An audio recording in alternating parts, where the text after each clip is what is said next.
kind of apple juice are you drinking? Store brand. Store brand. That's fair. It's the best brand. Is it? Yeah. Just you go to the store, you get the store brand apple juice, and that's usually the best one. Mm-hmm. That's fair. Doesn't matter which one. As long as it's got apple juice in it, I'm a happy guy. I'm the same way with frozen pizza. If you go to a grocery store, the best brand one there is the grocery store's brand that you're in. Dude. Wise? Dude. Wise frozen pizza? Oh, man. Dude, the GOAT. Wise frozen pizza is literally the greatest thing to ever exist. How do you get like a soft, fluffy crust on a frozen pizza like that? I don't know. Wise knows, though. Yeah. Somehow they figured it out. Dude. Whoever's like running like the Wise pizza production, they know what they're doing. Yeah, they do. They got a master chef back there.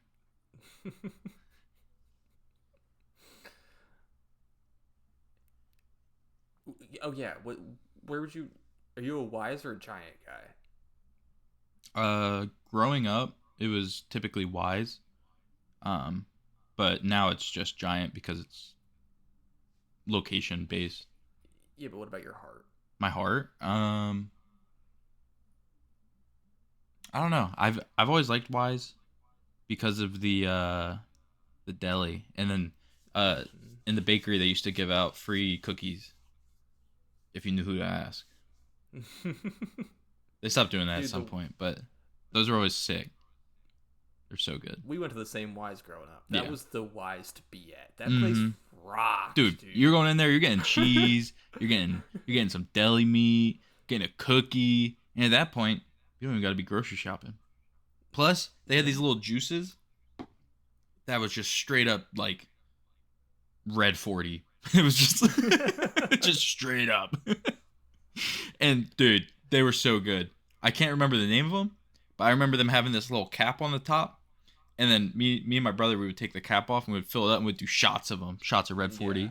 It was sick. They had a blue one too. The blue one was my favorite. The blue one was good. Yeah. I didn't know what you were talking about at first, but now that I think about it, yeah, they were just the ones with the shot cat. Yeah, they really did. They did not have much. They had flavor, but it was just sugar. Yeah. Sugar. I forgot about those things. Yeah. Dude, they were goated.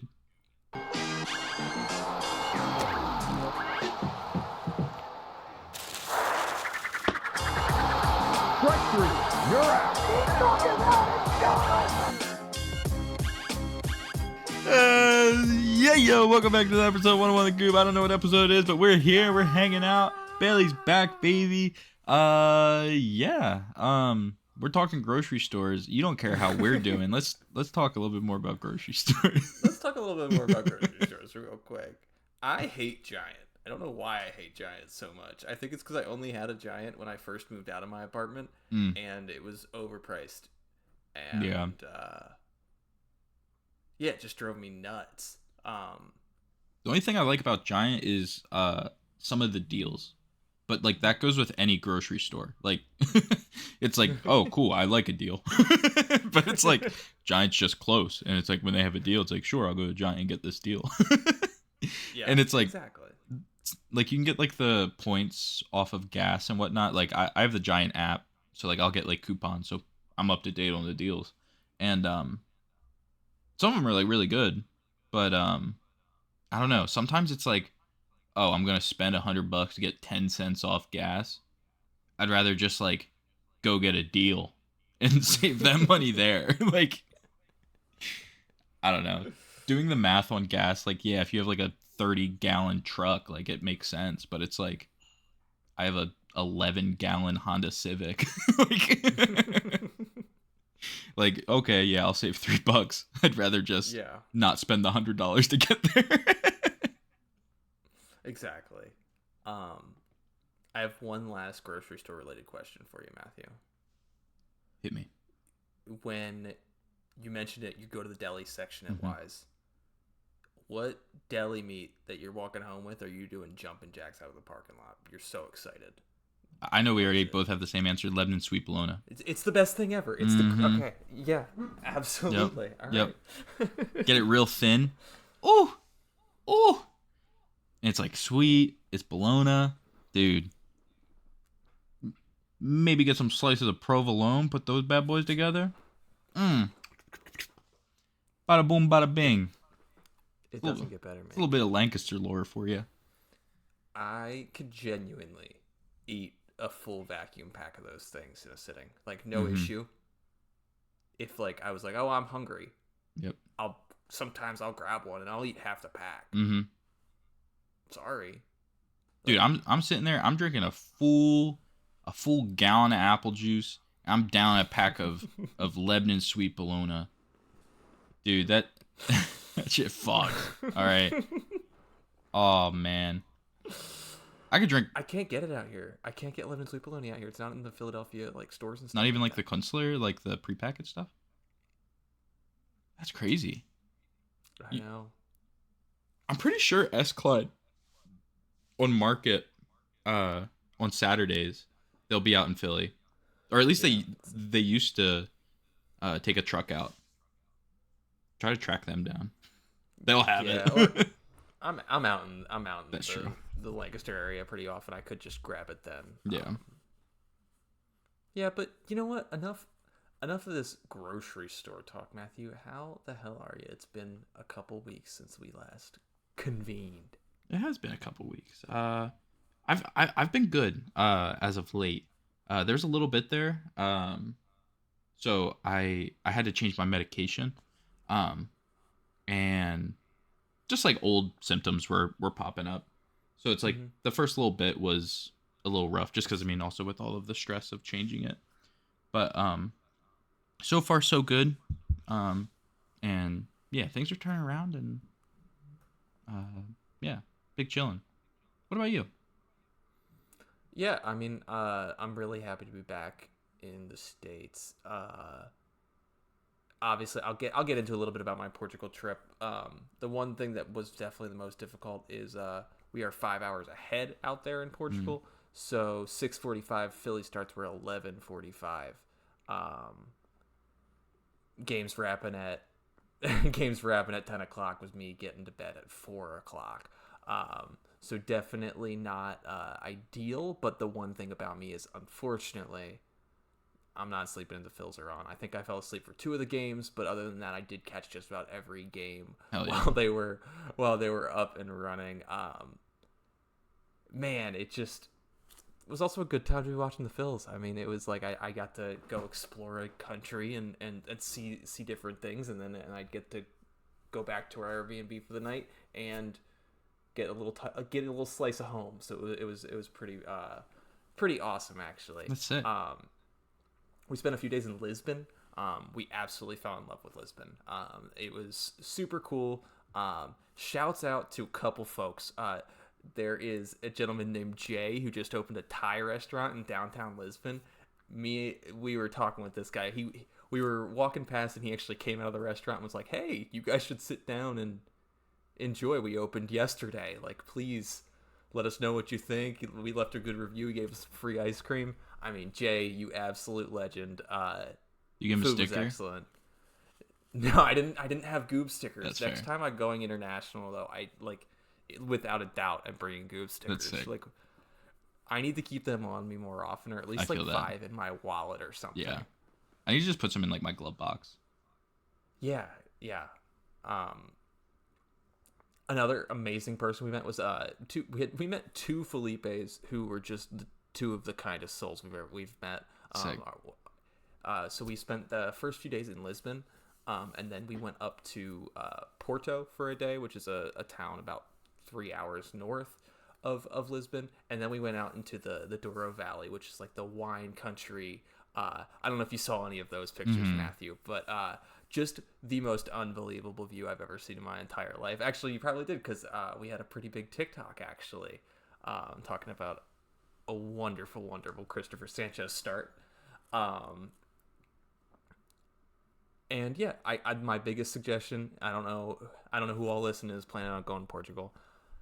take a few days out and go to the Douro Valley. Go out to the middle of nowhere, find an Airbnb. All of them, I'm sure, are amazing. The one we stayed at was literally perfect. Did you only stay at one, or did you have like a few since you were moving around? So we had the one in Lisbon, and then we had the one in the Douro Valley. Nice. We stayed at those two separately.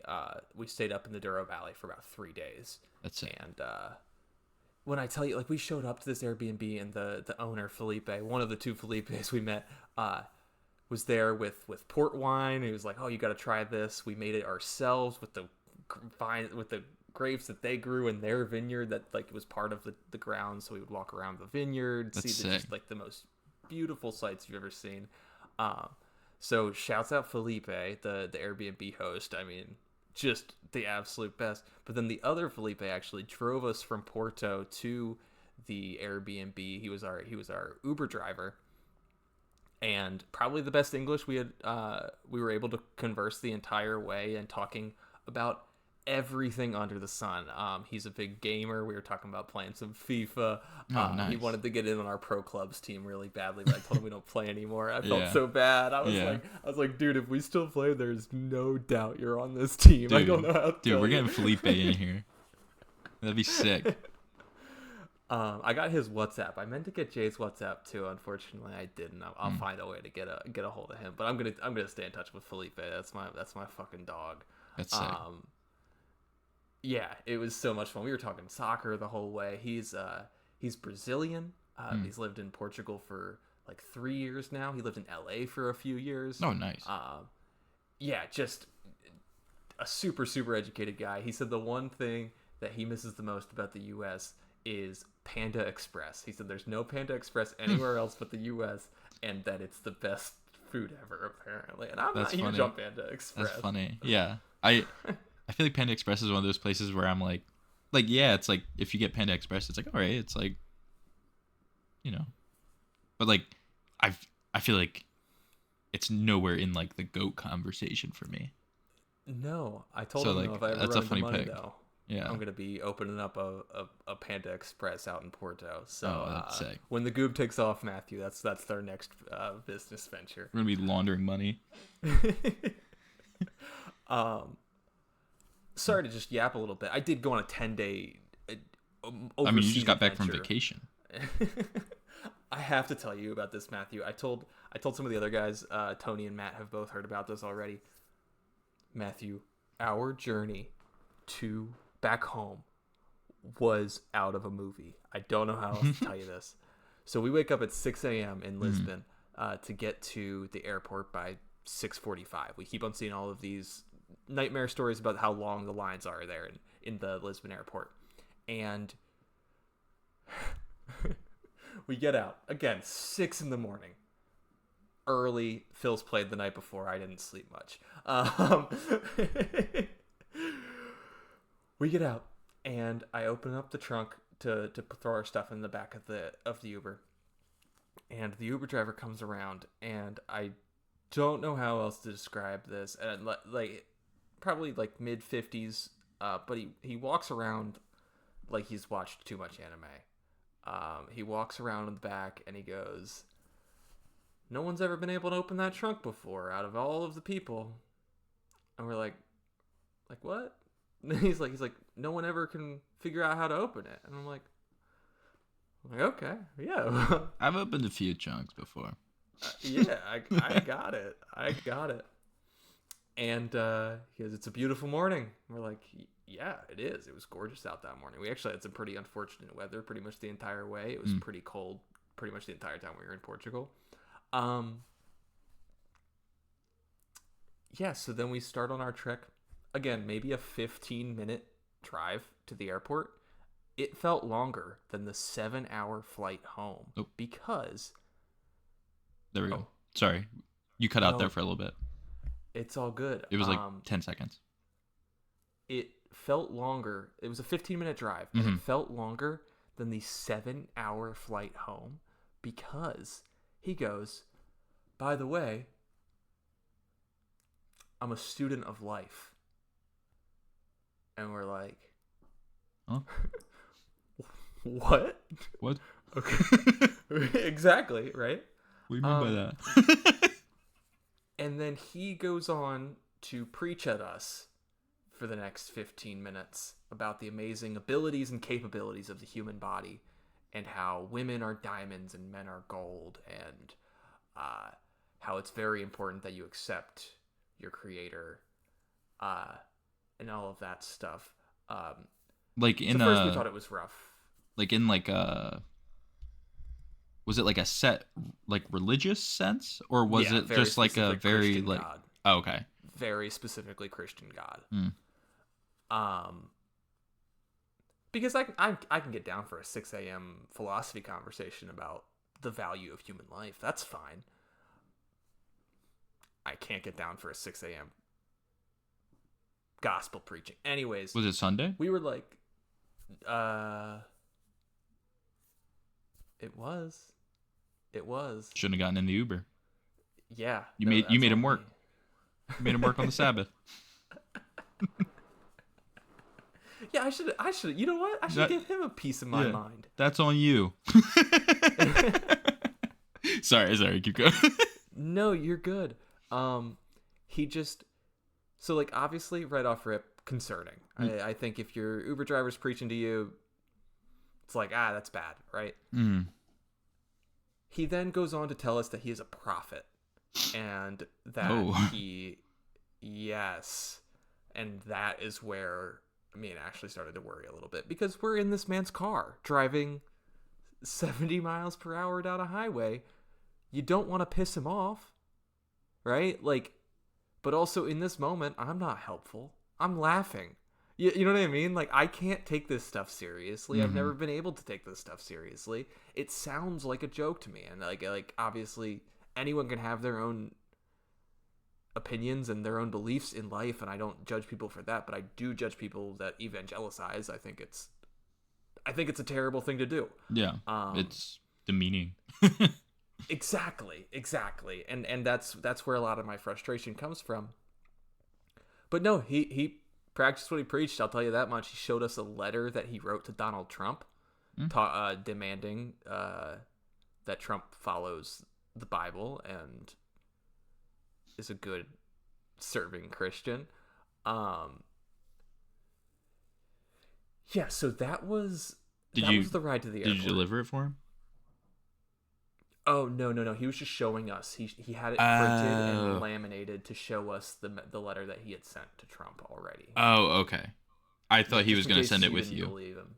No. That would be hilarious, though. You would have to keep it. That. We have a picture of it. I can send it to you. I would love to see that. Yeah. So that's the drive to the airport. Was he cool at least? No.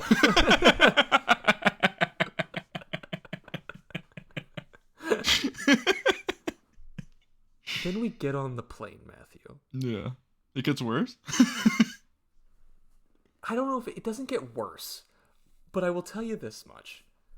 Oh, one last thing that this Uber driver did tell us was very specifically to just ask God for things. That he said that if your dad is sick and he has a few more days, ask God for a few more days and he's going to fix it. So, we have one free ask.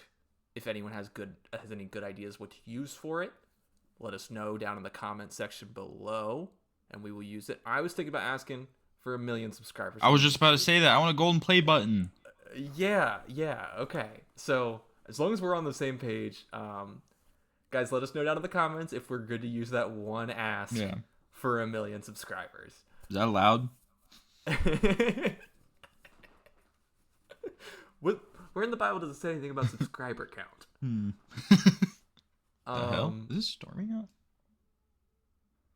I just saw like a... Oh, wait. It might be someone's headlights. I just saw like a huge flash of light come through the... What? Well, you're usually in a room with no windows for record, so I feel that's best for what we do. Oh no, that was definitely lightning. It's storming out. Okay. Well, stay safe. I don't see anything here.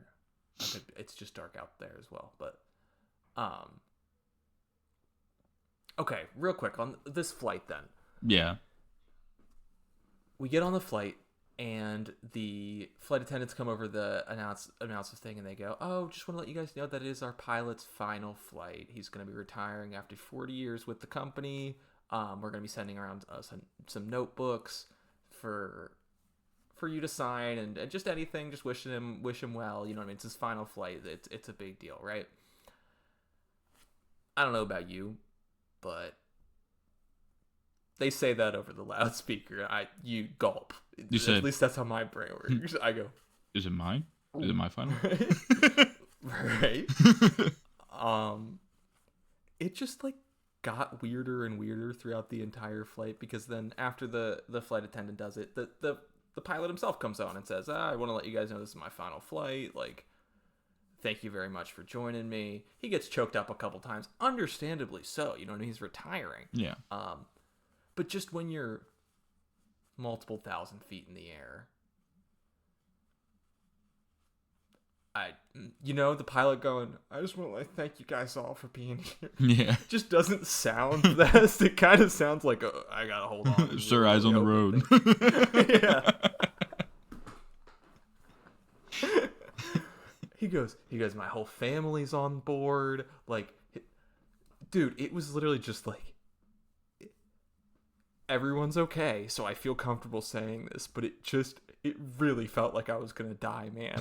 I don't know how else to describe it. Yeah. Just everything was like, everything that he'd come on the speaker, and it'd just be like, "Oh, and my wife of 40 years is with me here today too, and our 4 children." And, Yeah. and it's just like, you can't all die. You can't all die. We're all gonna live. Right? Wait a second. It was bring your family to work day. Were they just flying with him for the day? Where are they going? I'd have to assume that they were flying from Lisbon to Philadelphia directly, so I'm assuming maybe he had his family fly out to Lisbon and spend some time out there, and then had one final flight back to Philly. That's fair. I'd have to assume that's a normal practice, is having people come on for your final flight. I could only imagine. Like, yeah. With the company for that long. Yeah. But it was scary. It's a little ominous. Yeah, it was. It's like, yeah. Huh. I couldn't tell you what he quoted. I couldn't tell you who he quoted or anything like that. But we were landing, and he's like, "This'll be a landing we'll never forget." And I was just like, "Oh my gosh, why are we saying this?" It really just like it felt like out of a movie. It really felt out of a movie. Last thing on traveling though, speaking of movies, the movie rotation for the flight home, Over the Hedge, Good. Into the Joy Luck Club. I'd never seen it before. Never heard of it. Okay. It was good? Yeah, it was good. I don't think it was for me. Who was it for? It was a lot about like it was a lot to do with like trauma of it was based around 4 Chinese women and their relationships with their mothers and their okay. And so I enjoyed the movie. It was very, very good. It just like a lot of the big parts didn't necessarily resonate with me, as they weren't intended to directly. But I did find it very interesting. That's good. It's kind of a crazy switch up from Over the Hedge. Yeah. Was it like serious? Very serious. Okay. Extremely Yeah. Serious. Yeah. Like it wasn't like cracking a few jokes. I don't know if there was more than like 3 jokes in the whole movie, and it was like a 2.5 hour long one. Oh wow. Yeah. But did you choose it? Yeah, I did. I just saw the name, and I was like, "Oh, I've heard that name before." Yeah. And on planes are when you watch the movie that you've heard of before, but you never watched. Yeah. It took me way too long, but I watched Moneyball for the first time on a plane. That's sick. 3 years ago. Changed my life. Love Moneyball.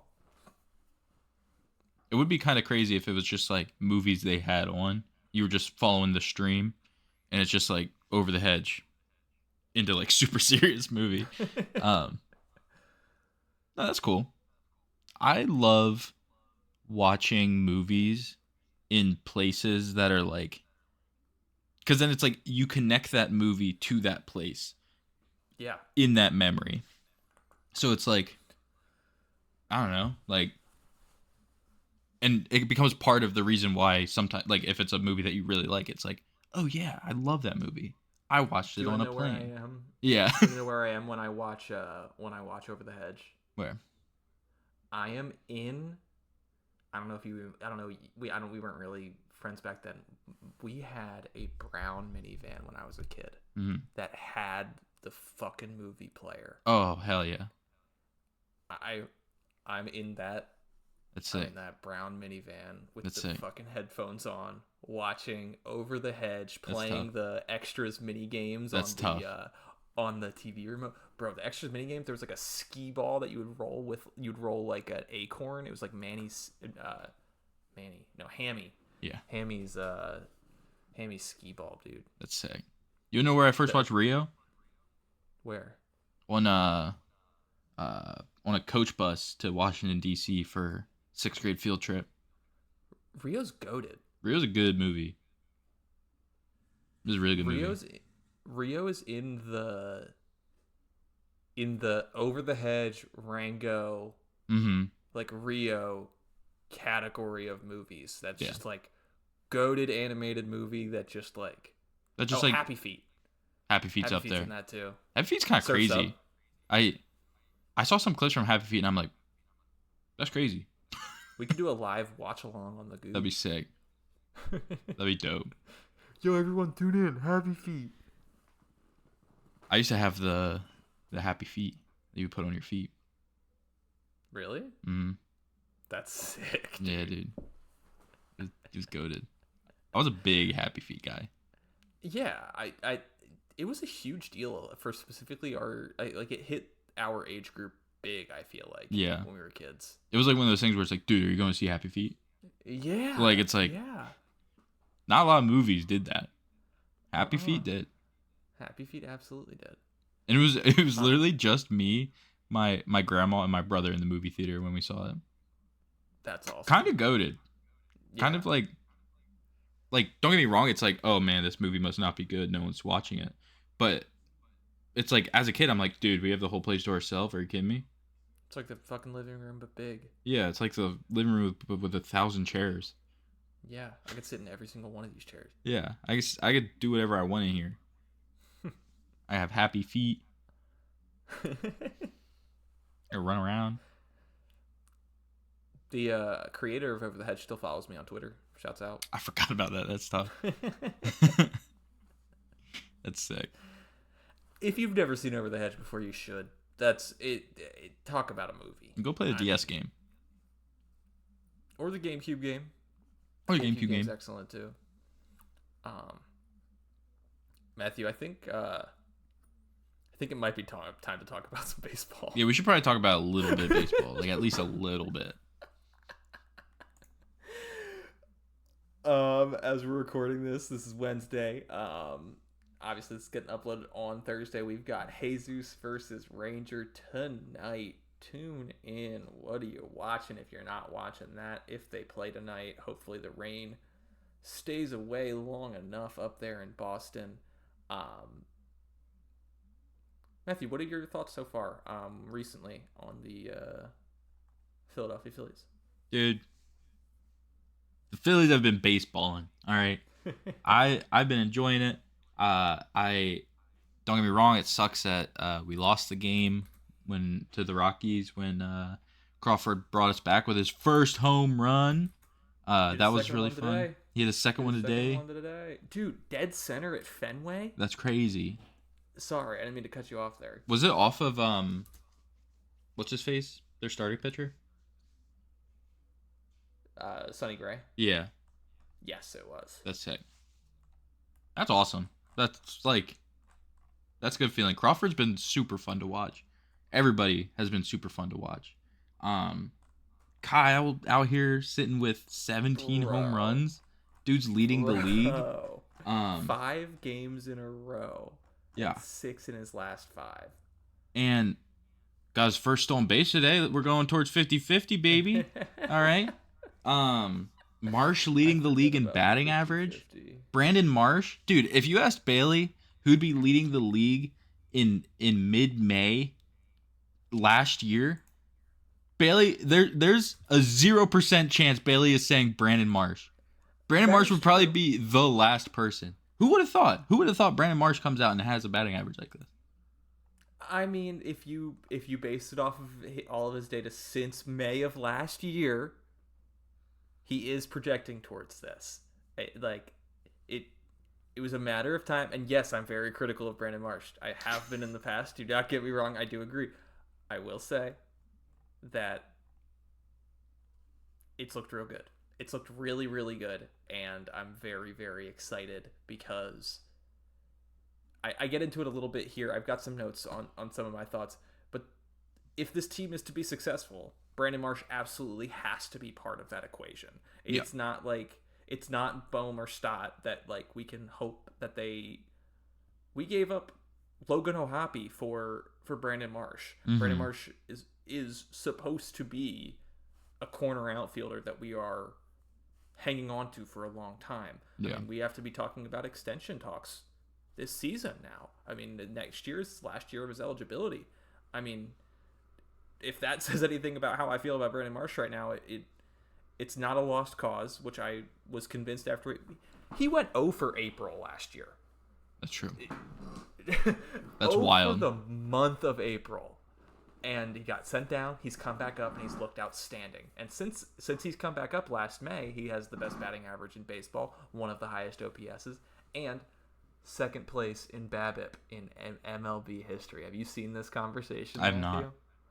Okay, do you know what BABIP is? I was just about to ask. I like how it sounds.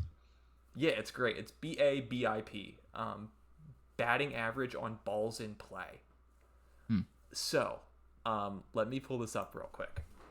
Because Brandon Marsh has the second highest BABIP in MLB history. That's not sick. Phillies history, not currently in baseball. The only person higher than him, Ty Cobb. That's wild.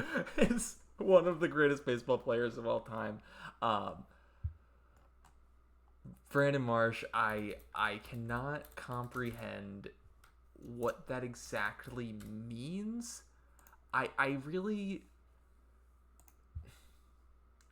trying to pull this up so I have this officially here, but it really is confusing to me. Why can I not find BABIP right now? Oh, there we go. Yes. So the MLB average of batting average on balls in play is 292. That is the standard MLB average for the past 6 years. Brandon Marsh, over his 6 years of his career, has a 374 batting average on balls in play. When he makes contact with the ball, it's barreled and it's unpredictable. Mm-hmm. And that is who Brandon Marsh is. That's why he can get away with higher strikeout rates, because when he is making contact, for whatever reason, it gets down.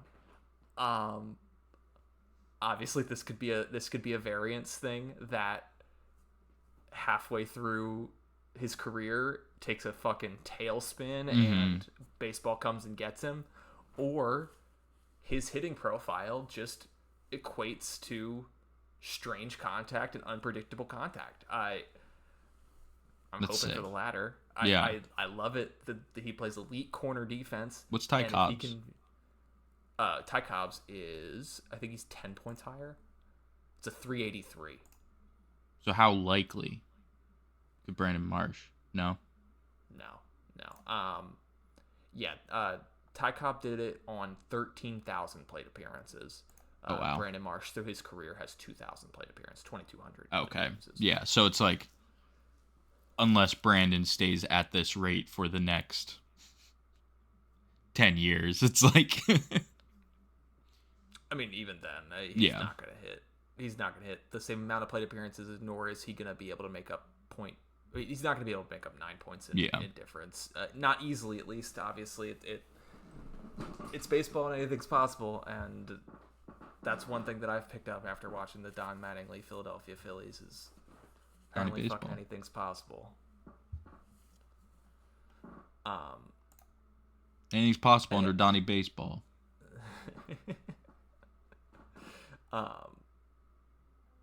Dude, I'm stoked with how this team has looked. I know I sent you some notes on my thoughts of the Phils, but man, it's just nice to see them like competing. Yeah. Today was rough, don't get me wrong. Today kind of felt a little bit like the bad days, where just the offense looks flat and it didn't feel like we had much juice at all. Hoping that that's just a really good Sonny Gray start. I don't think that's really what the case was. I think the offense came out a little bit flat today, but we'll see what happens against Ranger. I fear that Ranger may throw a perfect game. We'll see. I do want to see what happens to my blood pressure when a ball inevitably gets grounded really slowly back to Ranger and he does it against us for the first time. It always makes me laugh, and I know it would piss me the fuck off if it was someone else. Yeah. And I don't know if I'm going to be able to just be like, that's Ranger being Ranger, or if I'm going to kind of hate the guy for it. Yeah. But I think he'd want me to hate him for it. So, it's a give and take. Exactly. Seeing some of the guys just like talk with Ranger and whatnot and hanging out. I don't know. It's really sweet. I fucking love Ranger. So it's like I'm like tomorrow's like my World Series. Like Did you see who was throwing throwing sunflower seeds at Paco Figueroa, the first base coach? Yeah. So good. Trea was out of the lineup today. He was feeling sick. He ended up pinch hitting. I've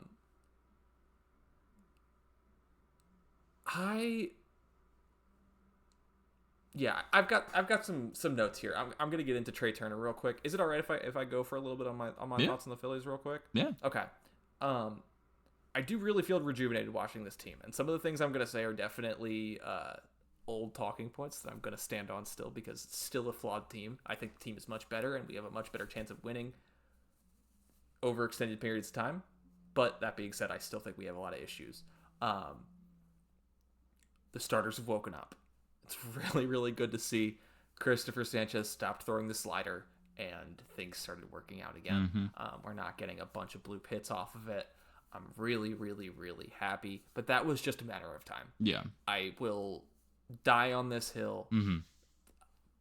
The pitching was going to figure itself out. I don't think it's that surprising that when Zach Wheeler comes back, everyone kind of takes a breath. Yeah. Dude, fucking Zach Wheeler start. Oh my God. Dude. What was it? Like the seventh inning and like started the seventh and he had like 40 pitches? Yeah. Like, that's wild. Are you kidding me? He has been Zach Wheeler, which everyone was doing a lot of velocity talk when he was down in the minors, and I was part of it too, where it was definitely concerning. I'm not worried at all. I just want to make sure he can stay healthy and that he's good to go for the rest of the season, but I'm not worried about performance. Come October, who's the one guy I want out there? It's Zach Wheeler. I mean, trust me, we got a bunch of fucking dogs. Like I'm stoked. I'm stoked for it, but Zach Wheeler, man. I mean, yeah. I don't know if there is a more intimidating or dominant batter than when Kyle Schwarber is this locked in. It feels like these pitchers have no choice. When he is this, it used to just be June Schwarber, it used to be whatever. When he is what he is doing right now, Schwarber prime. It literally is. He looks like a machine. The way, I've said it probably 50 times on this podcast, but he has the fastest hands I've ever seen. Not just in baseball, maybe just ever. I don't know how he moves his body so quickly through the zone. And he just hits. And it's from like a standing position. And you know what I mean? Like it it's not like he's like already like geared up. Like it's almost just like he's just, and it's just like it's crazy. It does definitely lead to strikeouts, and when he is cold, it does happen. I just don't know how you can be mad at him during the cold when this is what you get during the hot. I lived through Rhys Hoskins, who would have just as bad colds for half the hot. So I just like it is what it is. And Bryce Harper is just fucking elite, man. He's so good. Yeah.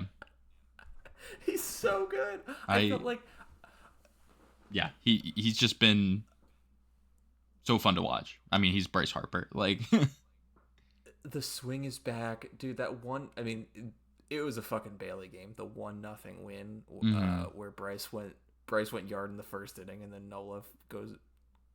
Dude, that was a Bailey game. That was your World Series. I was over in Portugal. Yes.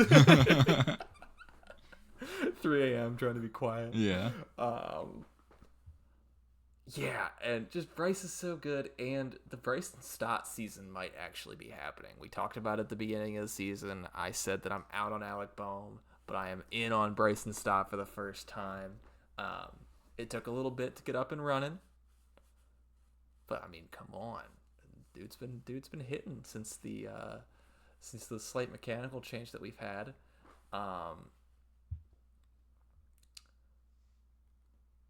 Yeah, I don't know. The offense is hitting again. They are having full complete at bats. Everyone besides one individual, which we're gonna get into it. But real quick on the bullpen, it's been fine. Alvarado is gonna scare me forever now, I think. Yeah. I don't think he's ever gonna be what he once was in my head, at least. Mm-hmm. Despite how well he's been performing. What are your thoughts on Alvarado right now? Yeah. I don't know. I feel like this is just how I've always kind of been around Alvarado. It's like when he's good, and then when he's letting stuff up, he's letting stuff up. And it's like I don't know. When he comes in and dominates, I'm like, "Oh, fuck yeah, let's go." And then it's like but regardless, when he comes in, I'm like, "We'll see." Right? Yeah. Right. So it's like you just kind of hope that you get gassed up Alvarado. Yeah, Alvarado, he's scary, but when he is locked in, I mean, dude throws triple digits, like he's gonna be okay. Tanner Banks sucks. Yuan Duran. Can we have a 1-2-3 inning? What's with the base runners all the time? I get it. You're Stressing really me good. You throw 1,000 miles per hour, dude. Can we just strike some guys out? Let's throw some high 1, 2, cheese 9 times. It's every save. He gets out of it so often. Yeah. But it's every save, bro. The ones that scare me is like when he gives up like a double on like his like first batter. And I'm like, no, please. This is bad. It is every single Duran save, and he's a great closer. He's probably in the top 5 closers in baseball. Like, I can't think of many guys I'd want over him. I know for a fact Mason Miller, probably Edwin Diaz, but those are probably Eric Gagne. the ones. Gagne.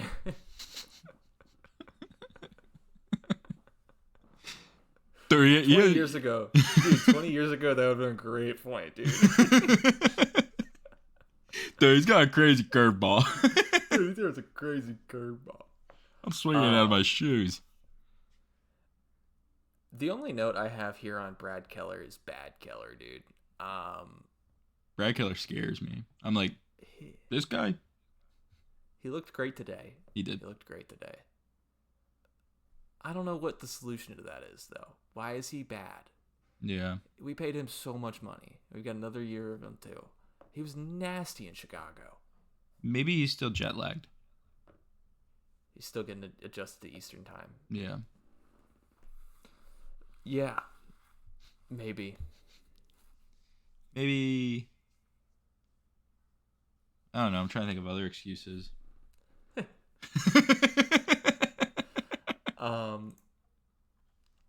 So I've been messing around with a new little tool. It's called StatHead. It's based off of Baseball Reference. Is that what they used to call you in high school? StatHead? StatHead. Yeah. Sorry. But it's been fun to use. I'm able to find some more specific statistics. And one thing I wanted to pull was the top of our lineup and their performance this year with runners in scoring position and 2 outs, because it feels like every single time Trea Turner is up to bat, it is either to lead off the game or we have a runner on second with 2 outs and he strikes out on 3 pitches. And they're like hard swings. Yeah, he's swinging for the fences and he's looping his whole body around, and it's very, very, very frustrating. Trea Turner in 18 at bats with runners in scoring position and 2 outs is batting 133 with a 320 OPS. The dude is not getting on base. He's not batting well to start the game. He's batting 230 on the season. We are losing multiple at bats by not having Bryce and Kyle lead us off. Bryce doesn't want to lead off. He hates doing it. I don't care. I don't. Bryce Harper should be our leadoff batter. Look at Shohei Ohtani. Look at every other team with good hitters. With their great hitter, they are leading off or they're batting second. Yeah. And unless they have the lineup to make it make sense. Bryce Harper sees the least strikes in baseball. He has a 42% in-zone percentage. That means that 42% of the pitches he's seeing are a strike. Mm-hmm. He's middle of the pack in chase rate. If we can decrease the chase rate and walk more, that was Bryce's entire thing this offseason. That's all he talked about was, I'm better when I walk. I'm a better player when I walk more. Start taking the pitches more. Bump up to the leadoff spot. He has a good OBP. It's very frustrating that we finally move on from Topper, who is the soft-spoken, easygoing, trust the veterans guy. And obviously, I'm not thinking that Mattingly's going to turn the whole fucking thing around and make everyone start doing wind sprints. But, like, let's be logical here. Trea Turner is a liability at the start of the lineup. He's been terrible. He's been absolutely terrible this season. I did pull. Where do you suggest having him? So that is actually something I have written down here. So I think that if you were to move Bryce to the leadoff spot, you have Kyle back him up. You have it extends the lineup way better. Yeah. I really will stand on this. It goes Bryce, Kyle, Trea, Marsh. That bumps Marsh up from the 5 spot to the 4 spot. Marsh has been absolutely balling right now. That puts Adolis at the 5 spot where he belongs. Adolis should not be batting 4th. And then you could do Stott at the 6, JT at the 7, Crawford at the 8, Bohm at the 9. If you want to switch Bohm and JT based off who's batting better at the time, and if you want to switch out, if it's Marchand, then obviously you'd bump up Bohm to the 7 spot and Marchand to the 9 spot. Stubbs would make the lineup difficult if we're doing a Stubbs day for whatever reason, but then you would just replace Stott with Sosa and bump the lineup to alternate right left a little bit more. But that way you're not getting the 3 lefties in a row that you'd be running into with Crawford batting 9th. You are getting as many at-bats possible for Bryce Harper, who should have as many at-bats as possible. His whole thing is that he wants to see more pitches in the first inning. He's not hitting well in the first inning anyways. Yeah. It's not like we need his current production in the 3-hole. It's very frustrating. I have this right here. So in their Philadelphia Phillies career, with runners on and 2 out, Bryce is batting .293 with a 1.04 OPS. Kyle is batting 240 with a with a 995 OPS. That's crazy. Trea Turner, with runners in scoring position and 2 outs in his entire Philadelphia Phillies career, he is batting 230, same as Kyle. No, he's batting 10 points worse than Kyle. But with a 600 OPS. That's kind of crazy. It's unbelievable. Yeah. It's Like, why are we...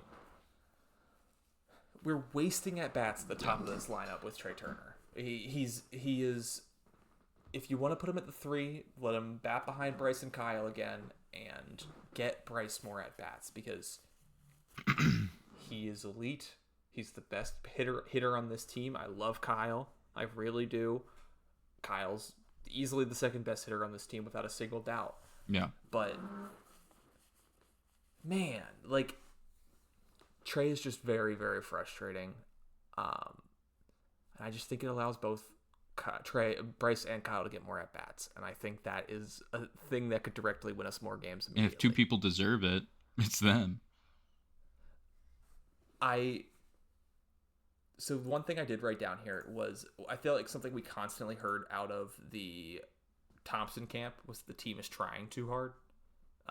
Like, they're trying too hard to win a game every single moment. I think the person who is genuinely the most guilty of that is Trea Turner. I think Trea Turner is a good baseball player, but he is not a good Philadelphia Philly.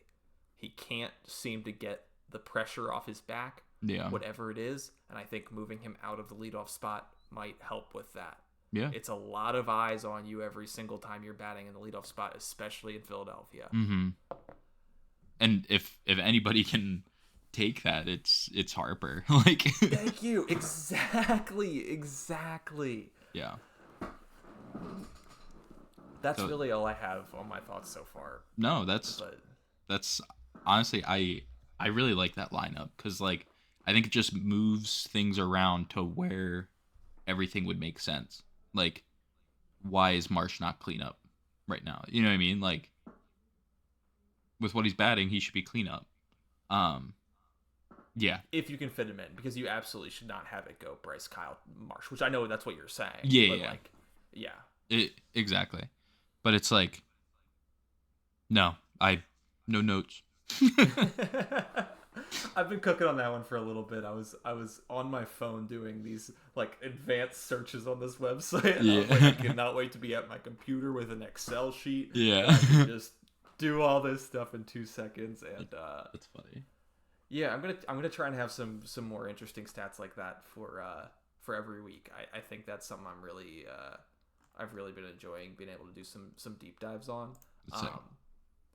I think outside of my biggest takeaway being that they need to get Trea Turner out of the leadoff spot, they desperately, if they are competitive come deadline, need to make the chips in move. They have to. Yeah. If we're competitive, if we're middling 500, do not fucking fire off the bullet, but please, like, Dave, make the big move. I don't know what it is right now, but it's got to happen. Yeah. It has to happen. You've got to get the right-handed bat that we need. Mm-hmm. Who were you saying to drop? Oh, to drop? No one specifically. Oh, okay.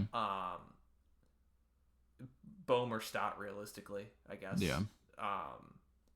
Finding a way to fit a third base piece in. I mean,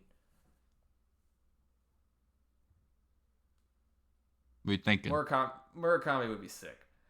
That'd be gas. That'd be gas. Are you kidding me?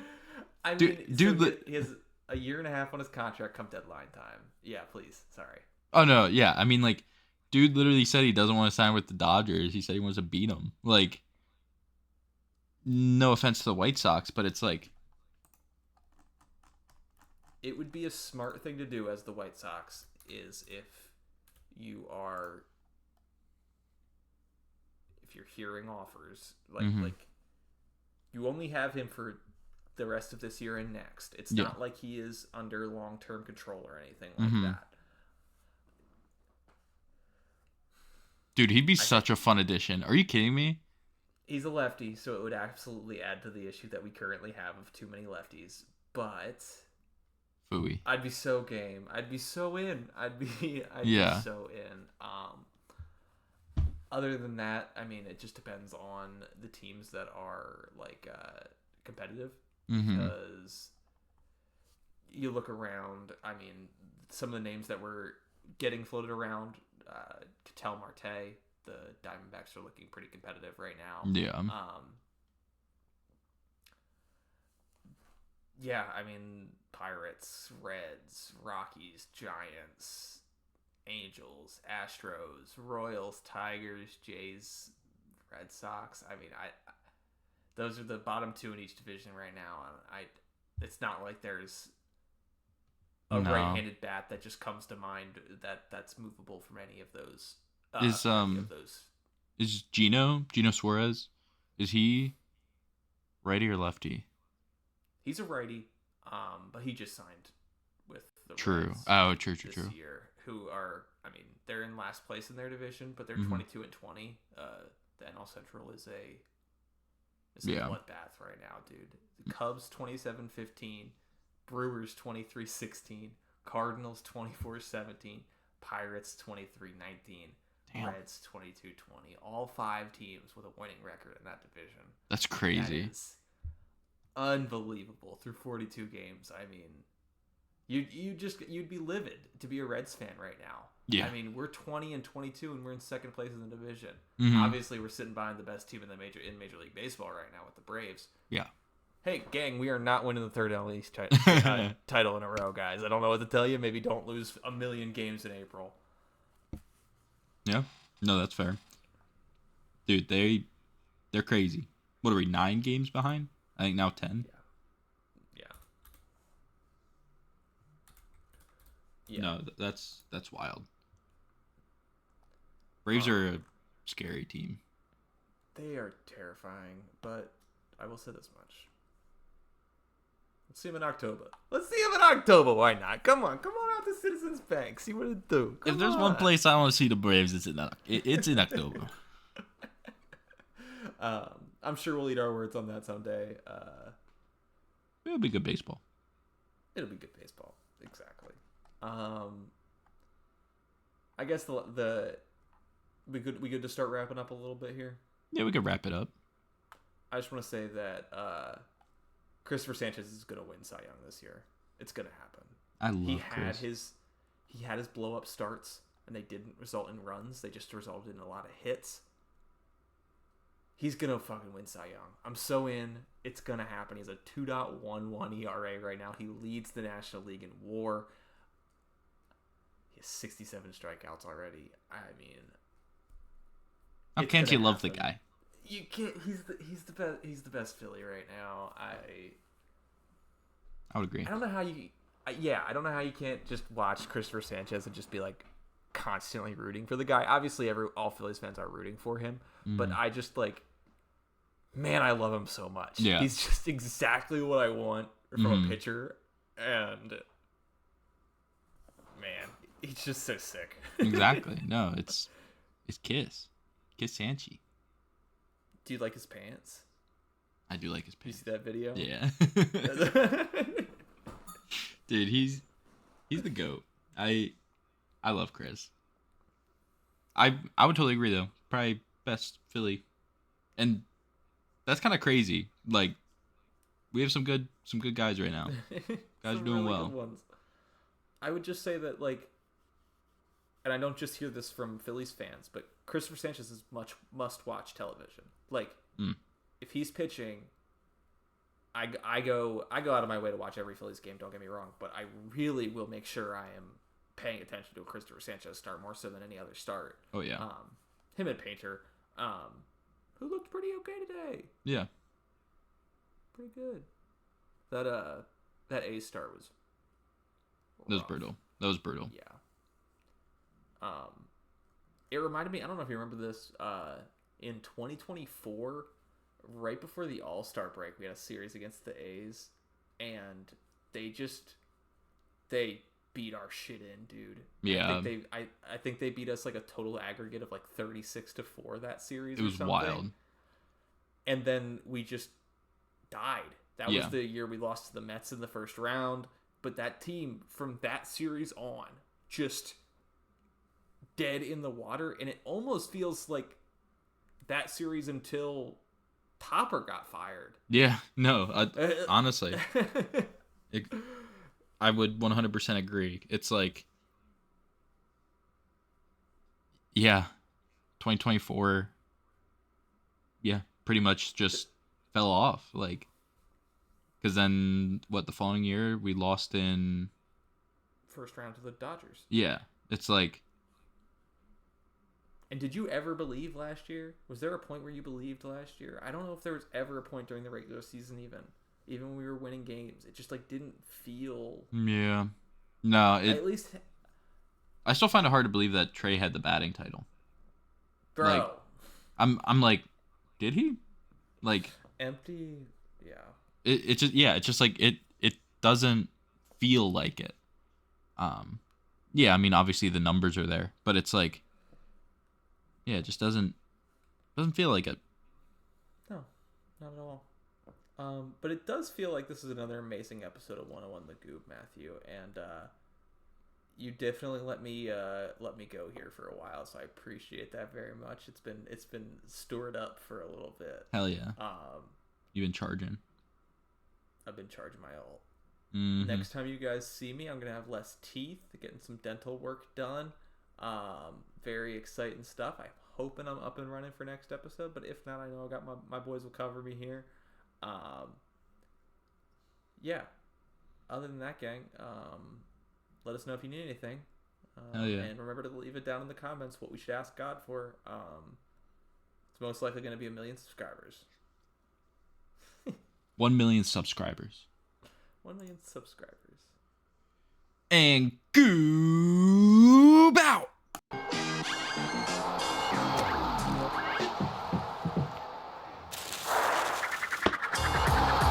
Strike 3, you're out. He's talking about it, John.